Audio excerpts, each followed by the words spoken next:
वैसे तो हरियाणा में जब से बीजेपी की टिकटों का बंटवारा हुआ है तभी से इस पार्टी के सभी लोग खासी चर्चाओं में हैं। जिन लोगों को टिकट मिली और जो लोग विरोध स्वरूप रिजाइन कर रहे सभी लोगों को जमकर सुर्खियां मिल रही हैं।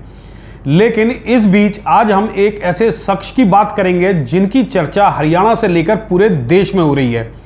राजनीतिक परिवार से ताल्लुक रखने वाले इस शख्स का नाम है सुनील सांगवान, जिनके पिता सतपाल सांगवान हरियाणा के सीनियर राजनेता हैं।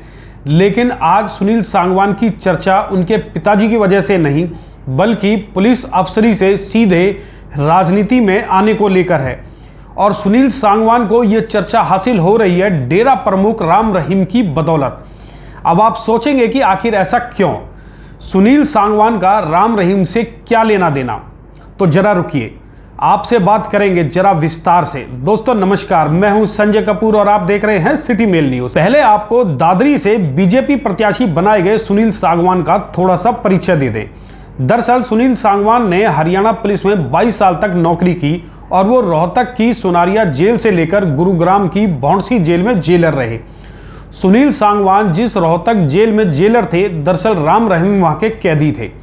आपको पता ही होगा कि बलात्कार जैसे संगीन मामले में राम रहीम जी अदालत से सजा याफ्ता कैदी हैं और वो सुनील सांगवान की सोनारिया जेल में ही बंद थे। दरअसल असली कहानी यहीं से शुरू होती है और बीजेपी प्रत्याशी सुनील सांगवान का नाम भी यहीं से देश भर में चर्चित होता है। जेल अधीक्षक के पद से वीआरएस लेते ही सुनील सांगवान को बीजेपी ने दादरी विधानसभा से तत्काल टिकट दे दिया। अब यह टिकट उन्हें क्यों मिला और किस लिए मिला, इसकी चर्चा होना भी जरूरी है।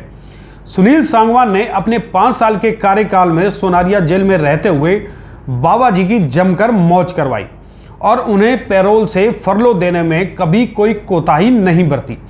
बाबा राम रहीम को 2017 से लेकर अब तक करीब 11 बार फरलो और पैरोल दी गई है। लेकिन हैरत की बात है कि सुनील सांगवान ने अपने 5 साल के कार्यकाल में संत महाराज को 6 बार पैरोल और फरलो दी। आपको बताएं कि किसी भी कैदी को फरलो और पैरोल देने की सिफारिश जेलर द्वारा की जाती है। बाबा पर यह मेहरबानी करने की असली कहानी अब सामने आई है। दरअसल जब भी बीजेपी सरकार को बाबा की जरूरत महसूस हुई तब उन्हें पैरोल मिली और सांगवान साहब ने इस मामले में कभी कोई कंजूसी नहीं बरती, जिसके बाद अब उन्हें अपने पिताजी की राजनीतिक विरासत को संभालने की जिम्मेदारी दी गई है। यानी कि अब जेलर साहब चुनाव लड़ेंगे और महाराज जी उनका प्रचार करेंगे।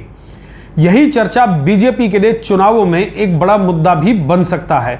हालांकि हो सकता है कि विपक्षी दल इस मुद्दे को उठाने से डरे भी, क्योंकि बाबा का प्रभाव सूबे की 10 से 12 सीटों पर है। इसलिए कोई भी उनके इस मामले को उठाने से बचना चाहेगा। लेकिन मीडिया में जरूर ये सुर्खियां बना हुआ है और अधिकांश मीडिया हाउस सुनील सांगवान को टिकट देने पर बीजेपी की जमकर खिल्ली उड़ा रहे हैं। अब आपको यह भी बता दें कि सुनील सांगवान के पिता सतपाल सांगवान हरियाणा के सीनियर पॉलिटिशियन हैं और वो दादरी विधानसभा सीट से 6 बार चुनाव लड़े, जिनमें से 2 बार उन्हें जीत हासिल हुई। हरियाणा सरकार में कैबिनेट मंत्री रहे श्री सांगवान राजनेता से पहले बीएसएनएल में एसडीओ थे। नौकरी छोड़कर 1996 में उन्होंने पहली बार चुनाव लड़ा। अब उनके जेलर बेटे ने अपने पिता की राजनीतिक विरासत को आगे बढ़ाने का निर्णय लिया और जेलर की नौकरी छोड़कर राजनीति में कदम रखा। वहीं दूसरी ओर जहां जेलर महोदय को बीजेपी ने टिकट देकर चुनाव मैदान में उतारा है, वहीं कांग्रेस ने भी इससे 2 कदम आगे बढ़ते हुए जेल में बंद एक नेताजी को टिकट दी है।